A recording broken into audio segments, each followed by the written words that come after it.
Today's episode of Kan Kan Me Ram, the glorious waves of Shri Ram Bhakti, brings us to the majestic Veerbhadra temple, Lipakshi in Andhra Pradesh.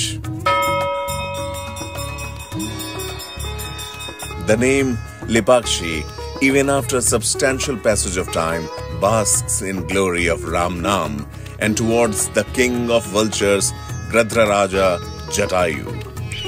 When Jatayu unflinchingly fought with Ravan to rescue Sita Ma and his wings were cut, he found refuge in Prabhu's lap.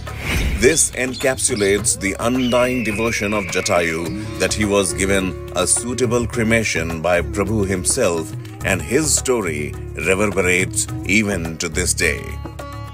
రావణుడు సీతమ్మ వారిని అపహరించే సమయంలో అడ్డుపడిన పక్షే జటాయువు.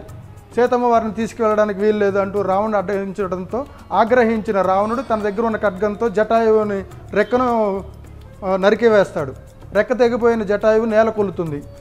రాముడు కాపాడడానికి ఎంత ప్రయత్నించినప్పటికీ రాముడి ఒళ్ళోనే జటాయువు ప్రాణాలు వదిలేస్తుంది. ఇక్కడ ఇంకో విశేషం ఏంటంటే జటాయువు అంత్యక్రియలు రాముడి చేతిలోనే జరిగాయి. జటాయువుకి సంబంధించిన విశేషాలన్నిటినీ లేపాక్షిలోని వీరభద్ర స్వామి ఆలయంలో చూడవచ్చు.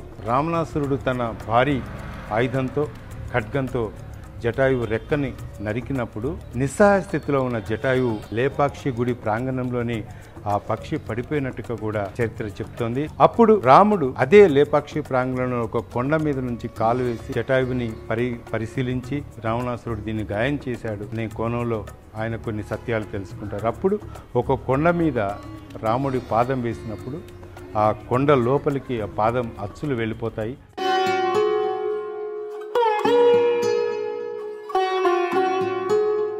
The landscape, so vivid and serene. Lipakshi is home to architectural showcase of wonders like the Hanging Pillar. The Lord's dwelling here is known for mural paintings of the Vijayanagar kings, who were devout patrons of piety and literature, along with age-old Kannada inscriptions on the walls. The architectural and sculptural remnants and the paintings have served to develop and sustain high standards of that unsurpassed era. Ayodhya ఎక్కడుందో, హంపి ఎక్కడుందో, లేపాక్షి ఎక్కడుందో ఎవరికీ తెలియదు.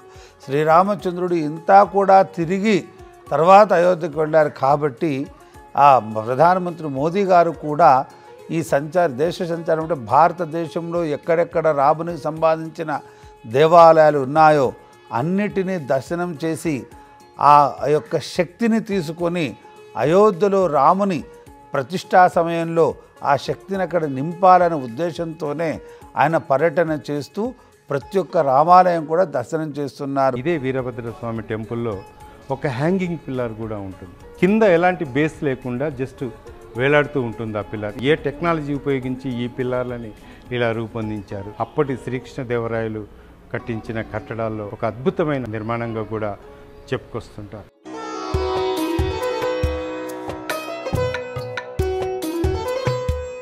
Nothing broadens the soul more than the touch of kindness and hope that is Ram Nam.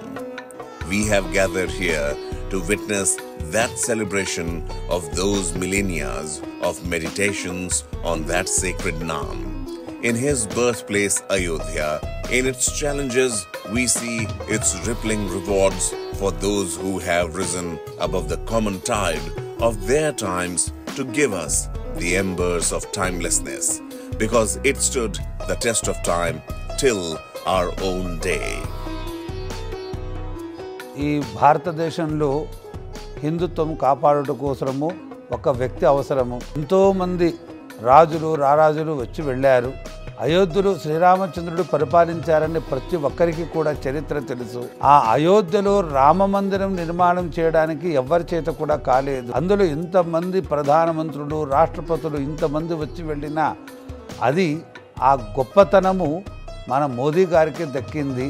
నేను ఇక్కడ లేపాక్షిలో tourism గైడ్గా పనిచేస్తున్నాను. నా పేరు విరూపన్న. అయోధ్యలో రామ మందిరం నిర్మిస్తూ ఉండేదానికి నరేంద్ర మోడీ లేకపోతే ఇప్పుడు అక్కడ గుడి కట్టడం జరగదు. ఆయన మన హిందుత్వాన్ని కాపాడుతా ఉన్నాడు. ఆలయంలోని గోడలకి తెలుగుతో పాటు కన్నడ లిపి కూడా ఉంటుంది. కన్నడ శిల్పులు కూడా ఇదే లేపాక్షి ఆలయం కోసం పనిచేసిన ఆనవాళ్ళు కూడా అక్కడ ఉంటుంది. ఇదే అంశాన్ని అక్కడ గైడ్ కూడా చెప్తారు. అంటే దక్షిణ భారతంలోని ప్రాంతీయ భాషలు ఎన్ని ఉన్నాయో అన్ని ప్రాంతీయ భాషలకు సంబంధించిన కళాకారులు, శిల్పులు ఈ దేవాలయం కోసం పనిచేశారు. శ్రీకృష్ణ దేవరాయలు వాళ్ళందరినీ కూడా వాళ్ళ ప్రతిభను ఉపయోగించుకొని ఈ దేవాలయ కట్టడాన్ని పూర్తి చేశారు.